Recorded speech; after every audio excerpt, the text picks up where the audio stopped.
Good morning, ladies and gentlemen.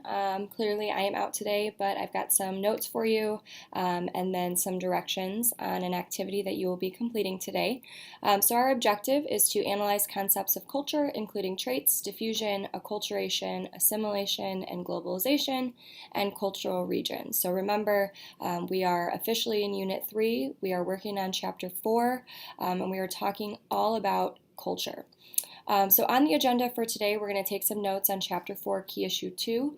We are going to focus specifically on folk versus popular housing, and then you're going to do an activity where you're going to take a look at some different types of folk housing around the world.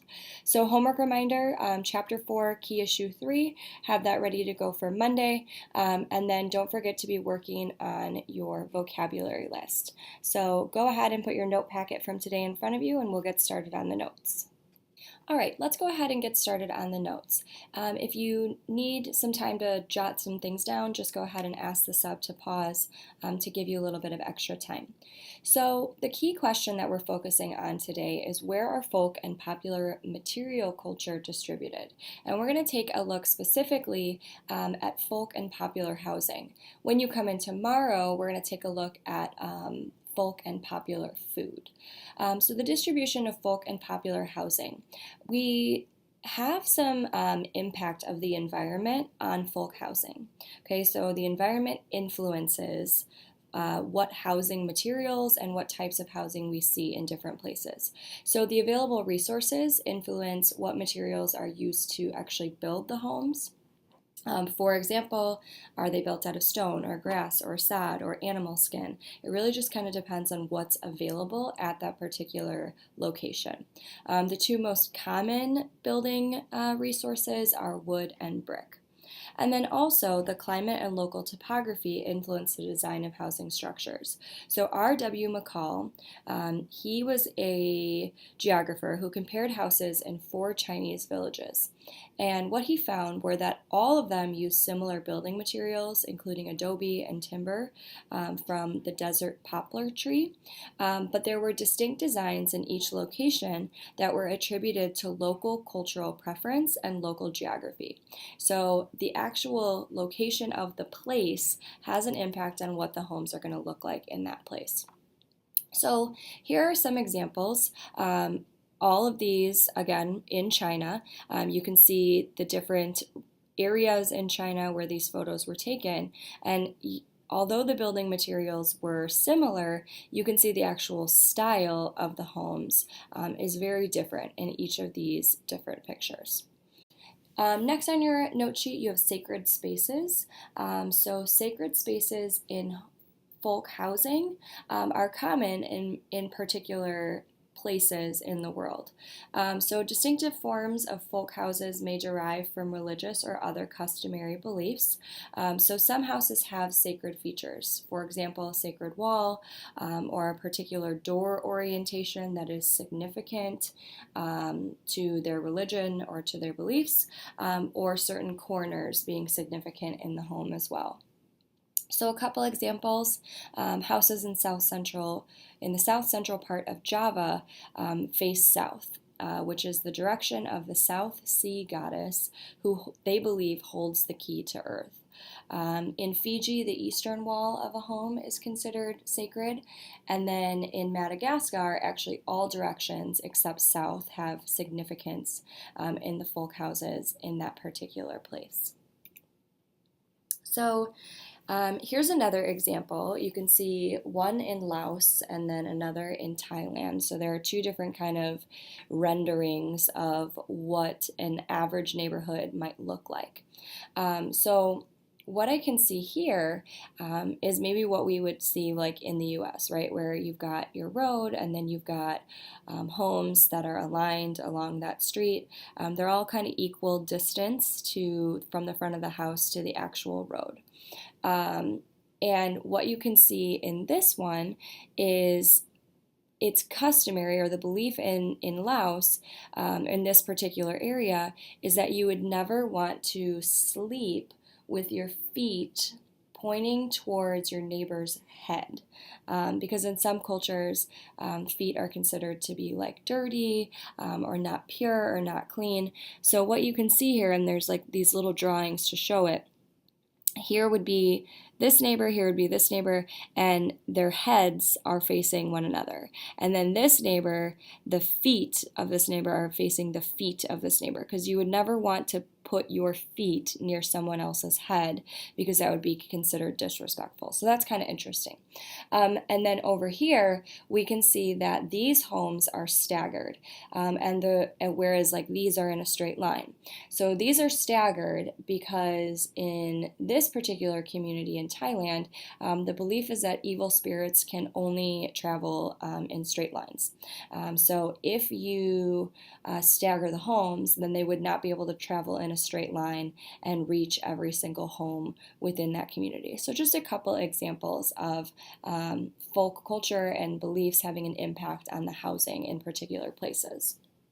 Next on your note sheet, we've got a little bit about U.S. folk housing.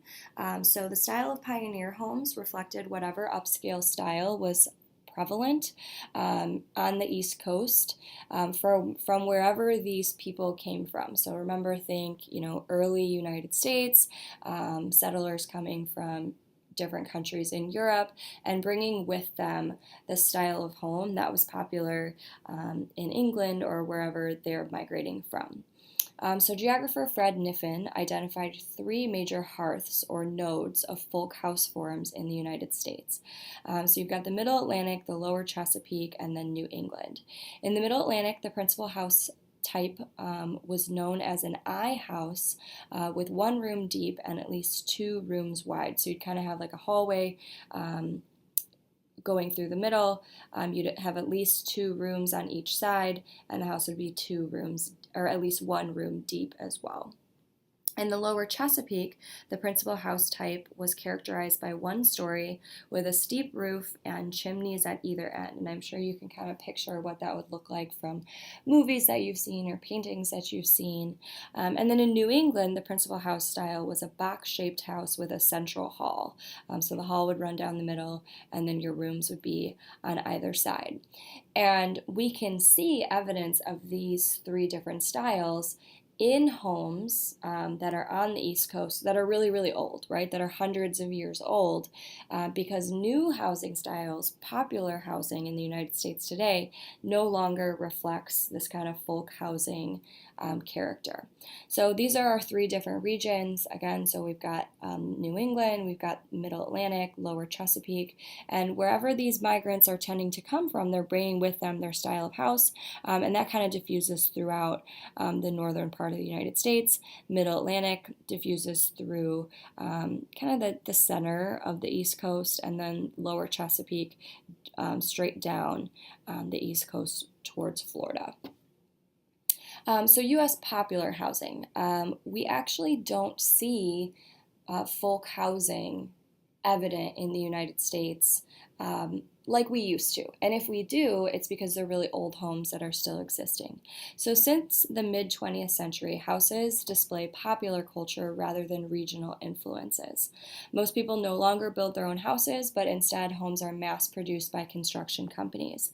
And houses show the influence of shapes, materials, detailing, and other features of architectural style that are in vogue or that are popular at any one point in time. So this area, Lake Villa, is a really good example of this. So in Lake Villa, especially the neighborhoods that are off of Deep Lake Road, almost all of these neighborhoods were mass-produced by construction companies, by builders who come in, they buy the land, they divide up the lots, you go into the sales office, you can pick Model A or Model B or Model C, and the houses within the neighborhood look really similar to one another.